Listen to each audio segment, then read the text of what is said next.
20 years. All the U.S. troops are now out of Afghanistan. It's a major moment. But as we mentioned, Americans are still on the ground in harm's way. Let's bring in our panel. Mollie Hemingway, senior editor at The Federalist. Juan Williams is a Fox News analyst. And Trey Gowdy, former congressman from South Carolina. I want to go around the horn, and I might interrupt you if the Secretary of State comes out, and just think about this moment, this time, what it means, and what we've seen over the past 10 days. Trey, first to you.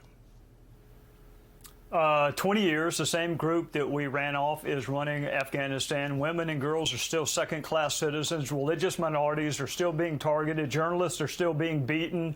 Terrorists are still killing Americans, as evidenced by this week. And the best we can do is diplomatic pressure, which is an oxymoron.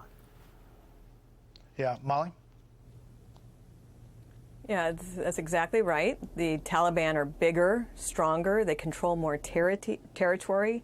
They are more well-equipped as a military presence than they could have even dreamed of being on September 11th. People are very focused on how incompetent this withdrawal was, and it was. And contrary to what we just heard about how it couldn't have gone better, it was a disaster, and it was horrible and awful, the lives lost, and just the failures there.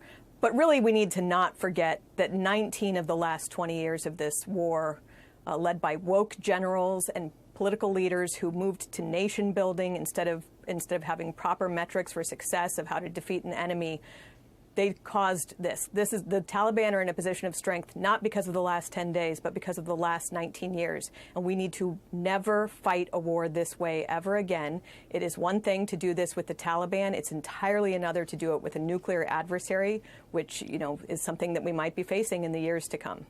Juan, obviously the administration is trying to put the best foot forward here, talking a lot about the accomplishment of the airlift, of getting 123,000 out, and not focusing on too much on the Americans on the ground, saying they'll have a plan to get those out, talking about the success that they see of getting U.S. troops out. But there is a lot of pushback. You heard a little bit about it from Mollie and Trey. Here's GOP backlash about how this has gone.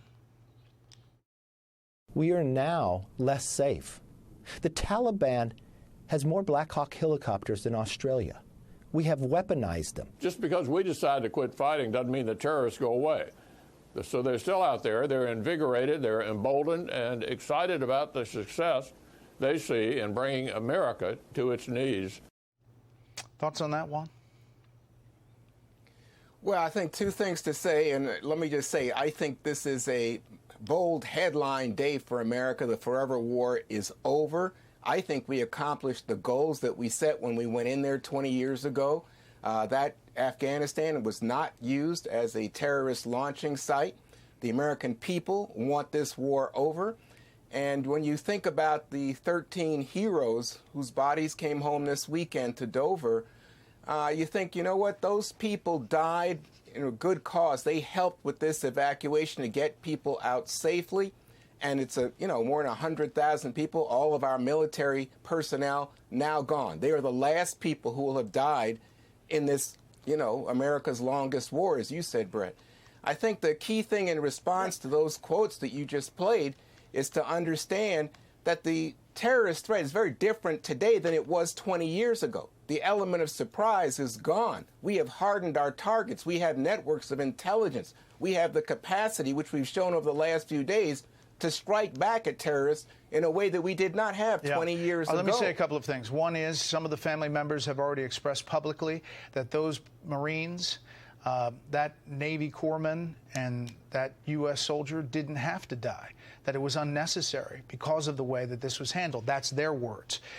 That's the criticism, that those 13 did not have to die. There was not a single casualty since February of 2020 prior to this moment. Now, the second thing is that this terrorism threat is real no matter how you look at it. So the war in Afghanistan on the ground may be over, and the troops may be out of harm's way there.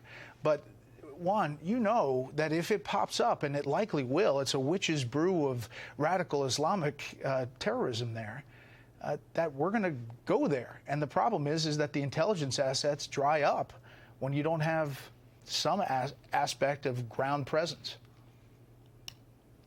Well, I think that we still do have some aspect, but clearly not what we had previously with our troops there and with our mission, our embassy there.